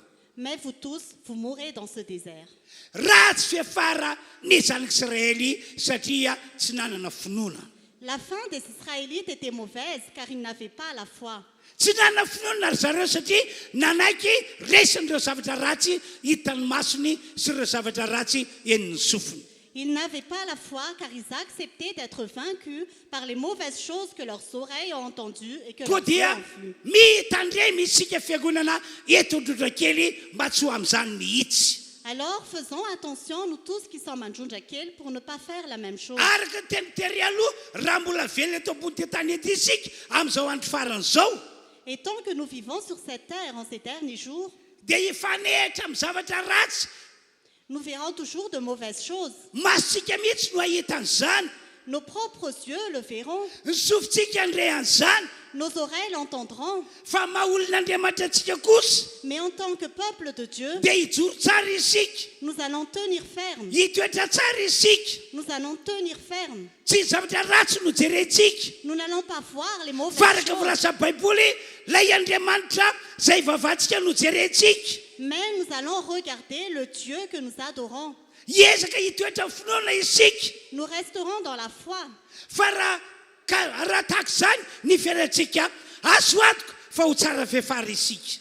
Si nous agissons ainsi, il est clair que nous aurons un bon dénouement dans notre histoire. Ataovy anatra ho antsika rehetra ny tantaran'ny Saoly mpanjakan'Israely. Que l'histoire de Saül soit une leçon pour nous tous. Ataovy anatra ho antsika ihany koa ny tantaran'ny zanak'Israely navita nandà tsitra ao amin'ilay tany todradro sy tantely.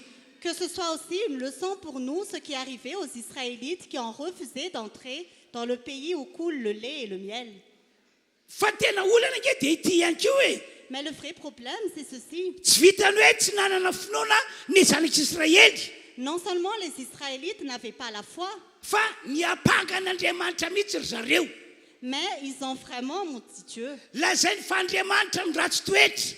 Ils disent que c'est Dieu qui a un mauvais caractère. Lazainy fa Andriamanitra no hitondra azy ireo vonoana ao amin'io tany Kanana io. Ils disent que Dieu a l'intention de les tuer dans ce pays de Canaan. Antoky efa kitsika Nomery toko 7:7. Nous allons lire Nombre chapitre 14, verset 3. Aloha fakely manoko amin'ny voalohany. Dia nanandritra ny feo ny fiangonana rehetra ka nitaraina ary nitomany ny olona tamin'iny alina iny. Dia nimonmonina tamin'ny Mosesy sy Arona ny zanak'Israely rehetra ka hoy ny fiangonana rehetra taminy: inay ane isika mba maty tany amin'ny tany Egipta ihany, na inay ane isika mba maty taty amin'ny tany efitra ity. 7. Ary nahoana Jehova no mitondra antsika ho amin'ity tany ity ho lafitsapatra ary nivatsika sy zanantsika madinika ho babo, tsy aleontsika miverina ho any Egypta va. Nous allons lire à partir du verset 1. Toute l'assemblée se souleva et poussa des cris, et le peuple pleura pendant la nuit. Tous les Israélites murmurèrent contre Moïse et Aaron, et toute l'assemblée leur dit: si seulement nous étions morts en Égypte ou dans ce désert, pourquoi l'Éternel nous fait-il aller dans ce pays où nous tomberons par l'épée, où nos femmes et nos petits-enfants deviendront une proie? Ne vaut-il pas mieux pour nous retourner en Égypte? Aza mieritreritra an'Andriamanitra ho ratsy amintsika mihitsy isika fiangonana Refy eto Androndrakely. Nous tous qui sommes à Refy Androndrakel ne pensons pas que Dieu a de mauvaises intentions contre nous. Na inona zavatra mifamafao eo amin'ny fiainantsika, Quelles que soient les circonstances de notre vie, dia aza mieritreritra an'Andriamanitra ho ratsy amintsika isika. ne pensons pas que Dieu a de mauvaises intentions contre Fa izy nous, dia Andriamanitra tia antsika. car il est le Dieu qui nous aime. Ny zanan'ilay tokan'asa fony nomeny antsika. Il nous a même donné son Fils unique. Zanan'ilay tokan'asa natolony natao sorona teo ambony hazo fijaliana. Il a même sacrifié son Fils unique à la croix. Dia hoy Paoly apôstôly hoe tsy omena antsika miaraka amin'izay koa fa ny zavatra rehetra. Et il est écrit qu'il nous donnera aussi toutes choses. Tsara amintsika fiangonana eto Androndrakely Andriamanitra. Dieu aime notre église Androndrakel. Noho izany tandremo aza mandeha amin'ny fahitana ianao, Alors fais attention à tes pensées. fa mandehana amin'ny finoana. Ne marche pas par la vue, mais par la foi. Ianao ihany koa ity tantara manaraka anankiray ity. Écoutez aussi cette histoire-ci. Fatelo ny tantaran'ireo apôstôly sy ireo mpianatra Jesosy. L'histoire des apôtres et des disciples de Jésus. Araka ny efa nambarako taminareo matetika anisan'ireo olona tsy nanana finoana ny apôstôly sy ireo mpianatra Jesosy. Comme je vous l'ai déjà annoncé souvent, les apôtres n'avaient pas aussi la foi. Tsy nino izy ireo fa Jesosy no misy, Jesosy no mpamonjy, Jesosy no mpamaolana. Ils ne croyaient pas que Jésus était le Messie, le Sauveur et celui qui résout les problèmes. Zany indrindra no antony natokan'ireo apôstôly na ireo mpianatra Jesosy rehefa tojo olana dia avy hatrany resy ny sainy. C'est pourquoi les apôtres et les disciples de Jésus, à chaque fois qu'ils avaient des problèmes, leurs pensées étaient vaincues. dia ry zareo ihany no niezaka namonjy ny tenany tamin'izany fotoana izany. Et ils essayaient de se sauver eux-mêmes en ce temps-là. Voalaza ty baiboly ety fa tojo tafiotra mahery ry zareo teny ambony ranomasina. La Bible dit qu'ils étaient sur la mer et il y avait un vent violent. Fa noho ny tsy finoany fa Jesosy no Mesia, Jesosy no mpamonjy, Jesosy no mpamaolana. Mais parce qu'ils ne croyaient pas que Jésus était le Messie, le Sauveur et celui qui résout les Dia tsy problèmes, niankina tamin'ny Jesosy mihitsy ry zareo. ils ne s'appuyaient pas sur Jésus, Fa ry zareo ihany no niezaka namonjy ny tenany. mais ils essayaient eux-mêmes de se sauver. Tsy mety amintsika fiangonana refy eto Androndrakely izany. Nous tous qui sommes à Réfi Androndrakely, nous ne devons pas agir ainsi. Raha vao miseho ny olana ry havana, Dès qu'il y a un problème, bien-aimé, raha vao miseho ny ady, dès qu'il y a un combat, dia aza miezaka ny hamonjy tena ianao. ne te sauve pas toi-même. Aza miezaka ny hitady solution hatsy sy roa ianao. Ne cherche pas des solutions par-ci et par-là. Fa ny voalohany indrindra tokony ho ataontsika Mais la première chose que nous devons dia faire, ny mandoaly teo anatrehan'Andriamanitra, c'est de nous agenouiller devant miantso Dieu, an'Andriamanitra, d'appeler Dieu, manonona ny anaran'i Jesosy, de prononcer le nom de Jésus, mametraka ilay olana sy ilay ady eo an-tanan'Andriamanitra. de mettre le problème et le combat dans les mains de Dieu.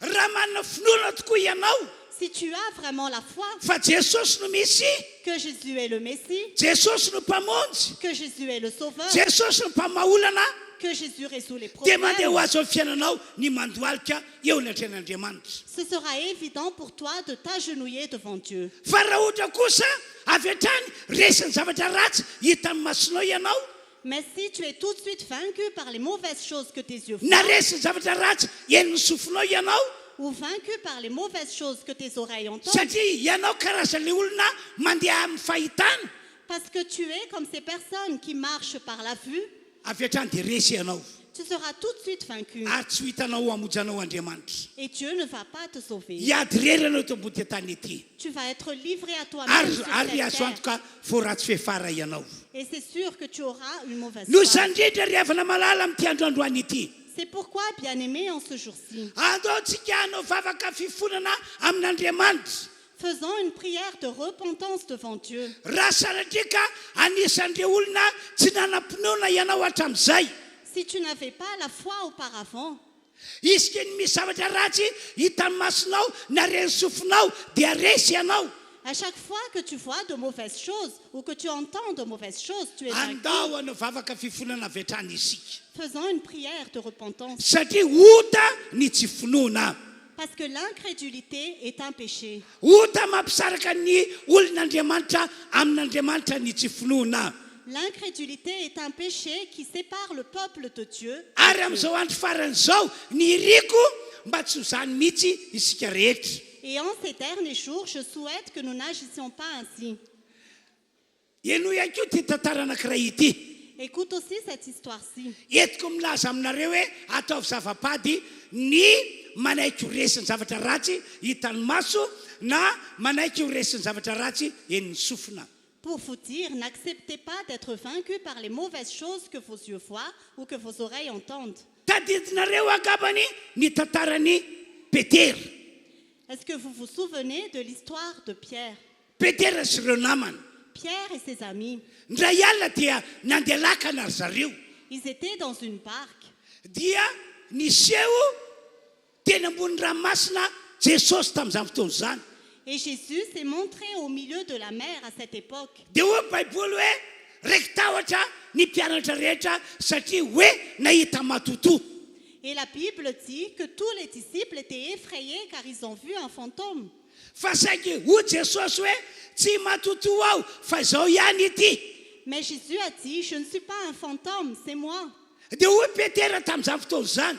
Et Pierre a dit en ce temps-là, Raha ianao ihany io mpampianatra eo asavy manatona anao zahay. si c'est vraiment toi, ô maître, dis que nous nous approchions de toi. Dia hoe Jesosy manatono. Et Jésus a dit, approche-toi. Fa maninona moa Jesosy ny teny hoe manatona ianareo. Mais pourquoi Jésus a dit, approchez-vous? Satria matoa Jesosy miteny hoe manatona possible ny hafanareo mandeha ny ambony ranomasina manatona. Si Jésus a dit, approchez-vous, C'est parce qu'ils savaient que c'était possible de marcher sur la mer et de s'approcher de lui. raha vao nandray zany reto mpianatra Quand les disciples ont entendu cela, ny rehetra tsisy nanana finoana ils n'avaient pas la foi. tsisy nietsy atao anaty lakana Ils n'ont pas bougé du lac.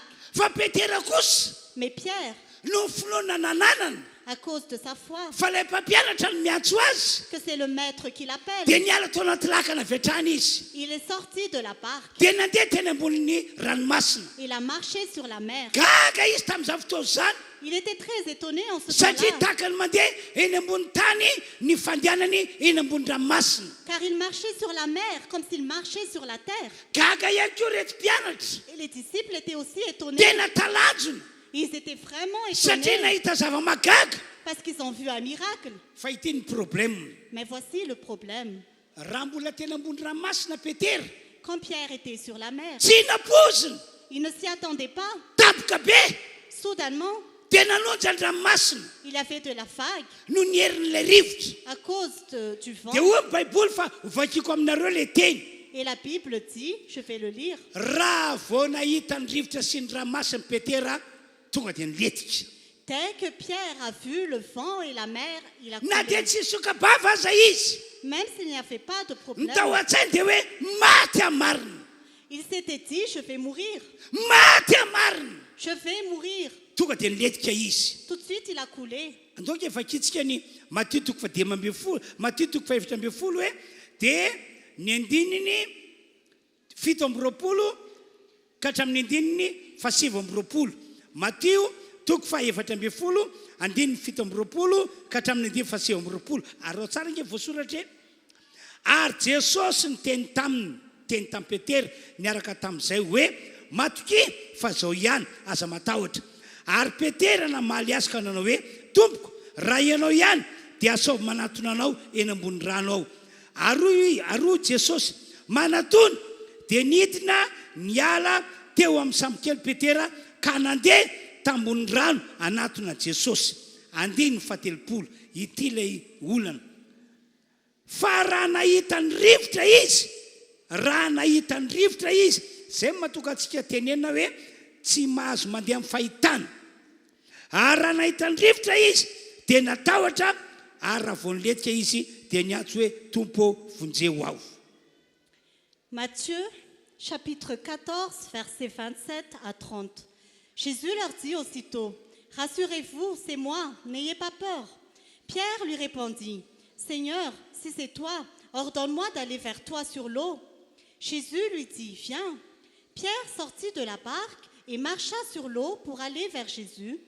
Mais voyant que le vent était fort, il eut peur et comme il commençait à s'enfoncer, il s'écria, « Seigneur, sauve-moi. » Mena fa mazava aminareo avokoa reo tantara be dia be no tantarako taminareo.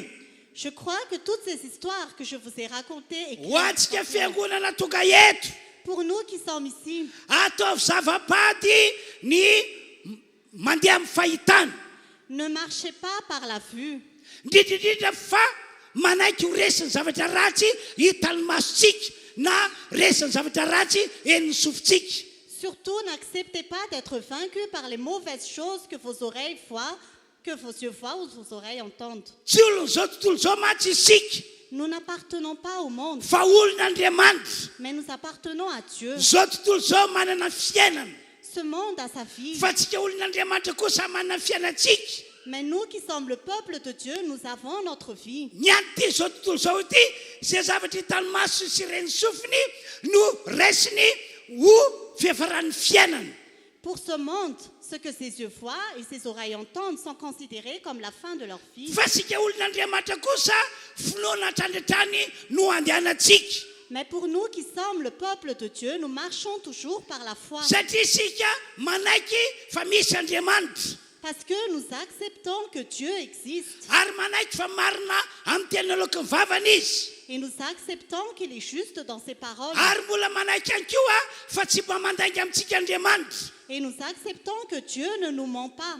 Dia averiko indray le teny hoe ataontsika zava-pady ny matahotra andreo zavatra ratsy hitan'ny maso sy zavatra ratsy eny ny sofiny. Et je répète encore, n'ayons pas peur des mauvaises choses que nos yeux voient ou que nos oreilles entendent. dia zao ny vaolana omeko antsika rehetra Et voici la solution pour nous tous. ataovy zava-dehibe ny mamonjy fotoam-pivavahana Priorise le fait d'aller à l'église. satria ao anatin'ny fotoam-pivavahana tahaka zao ohatra antsika zao Car pendant le culte comme aujourd'hui, dia misy hatrany hatrany ny afatra avy amin'Andriamanitra il y a toujours un message venant de Dieu. ao ro afatra entiny mpitarika fiderana Il y a les messages venant des conducteurs de louanges. ary aza raisinareo ho teny avy amin'ny fotsiny reny teny reny Ne considérez pas que ces paroles viennent de moi, fa Andriamanitra afaka mampiasa ny mpitarika fiderana mba hiteny amintsika mais Dieu utilise les conducteurs de louanges pour nous parler.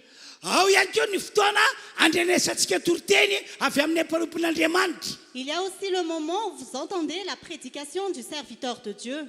tena miteny amintsika tokoa Andriamanitra amin'ny alalan'ny mpanompony Dieu nous parle vraiment à travers son serviteur. dia zao ny teny nataon'ny Paoly apôstôly Et voici ce que l'apôtre Paul a dit. ny finoana toka eo amintsika amin'ny alalan'ny teny amin'ny alalan'ny toriteny La foi vient à travers la parole et les prédications. no zany ataovy manandanja amintsika ny fatokavana mamonjy fotoam-pivavahana Alors, considérez comme une chose importante de venir pendant les cultes. miasa foana ianao amonjy na dia fotoam-pivavahana andavanandro azy Fais l'effort de venir toujours au culte, même en semaine. mba ahafahan'Andriamanitra mampitombo ny finoanao amin'ny alalan'ny teny na amin'ny alalan'ny toriteny Pour que Dieu puisse augmenter ta foi à travers la parole ou la prédication. fa nisany anankiray mampitombo ny finoana ihany koa ny fandraisana ny fanahy masina mba ho eo amintsika Mais parmi les choses qui augmentent notre foi, c'est le fait de recevoir aussi le Saint-Esprit. fa ny olon'Andriamanitra tsy manana ny fanahy masina Pour toutes les personnes qui n'ont pas la foi, et le reny olo Saint-Esprit, reny resy amin'ny finoana ils sont vaincus par tsy la anana foi. finoana mihitsy izy Ils n'auront pas la foi. mazava be ny tantaran'ny Saoly mpanjakan'Israely L'histoire du roi Saül est claire. ny fotrana tonga azy raiky tahotra sy mivati-po raha vao nahitany Goliata satria efa niala tao aminy ny fanan'Andriamanitra Il était effrayé et rempli de peur quand il a vu Goliath, parce que l'Esprit de Dieu l'a déjà quitté. tahaka izany ihany koa reto apôstôly reto Il en est de même pour les apôtres, satria tsy mbola nalatsaka tamin'izy ireo ny fanahy masina tamin'izany fotoana izany parce que le Saint-Esprit n'était pas encore descendu sur eux à cette époque. dia normal be raha ohatra ka mora resy ny zavatra hitan'ny masony zareo C'est normal qu'ils étaient facilement vaincus par les choses que leurs yeux voyaient. mora resy ny zavatra ratsy enony sofiny zareo Ils étaient facilement vaincus par les mauvaises choses que leurs oreilles ont entendues. zany nge no natoka Petera raha vao nahita ny rivotra tonga dia maty ny finoa tao aminy C'est pourquoi quand Pierre a vu le vent, il n'avait plus de foi. faraky nefa nambara tamintsika tamin'ny andro Pentecoste rehefa nilatsaka kosa fanahy masina niova tantara-piainana Mais au jour de la Pentecôte, quand le Saint-Esprit est descendu, leur vie a changé. mivavay ianao isan'andro areoka ho fialona amin'ny fanahy masina Prie chaque jour et sois rempli du Saint-Esprit. fa hiavaka tantara-piainanao Et ton histoire va se tisser. hiavaka tantara-piainantsika rehetra atao ndrondra kely Notre histoire en Junjakil va se ho lehilahy sy tisser. vehivavy anampinoana ianao Nous serons des hommes et des femmes ary ho remplis de lehilahy sy foi. vehivavy ho tsara fefara ihany koa Nous serons des hommes et des femmes andao qui tsika auront hitsakana une amin'izao bonne fotoana foi. izao azy Nous allons maintenant nous lever.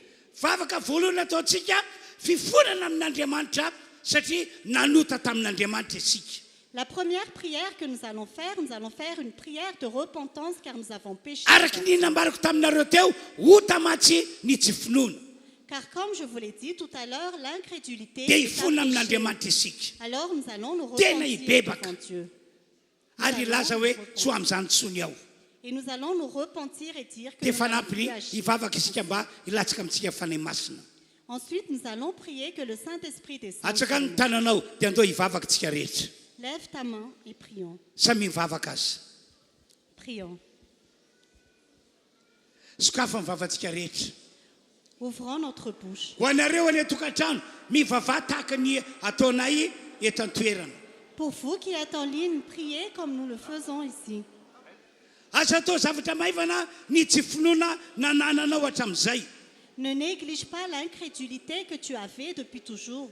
fa klasin'ny olona nanota tamin'Andriamanitra ianao zay tsy nanana finoana. Car c'est comme si tu péchais contre Dieu si tu n'avais pas la foi. Ka ataovy ny fifonana sy ny fibebahana. Alors repens-toi. Toy izy mivavaka ho antsika rehetra. Continuons à prier. Toy izy mivavaka ho antsika rehetra. Continuons à prier. Ao anatin'izany dia raisy fanahy masina ilatsaka amintsika sady ameno antsika. Ensuite, reçois le Saint-Esprit qui descend sur nous et qui nous remplit. Avela fanahy masina ilatsaka. Laisse le Saint-Esprit descendre sur toi. Ampitombo finoanao daholo zany rehetra rehetra zany. Tout cela va augmenter ta foi.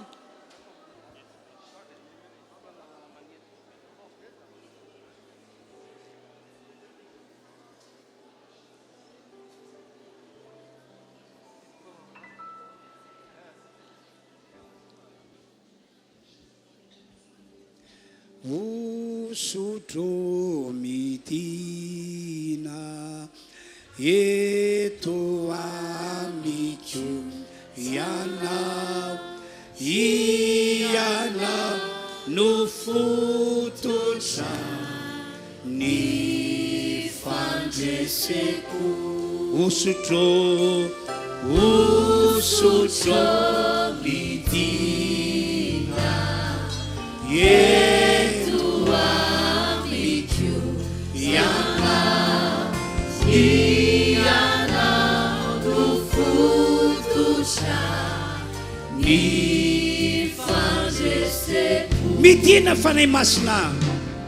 Midina fanahy masina. Midina fanahy masina. Midina fanahy masina. Midina. Alleluia. Alleluia. Amen. Alleluia. Amen. Alleluia.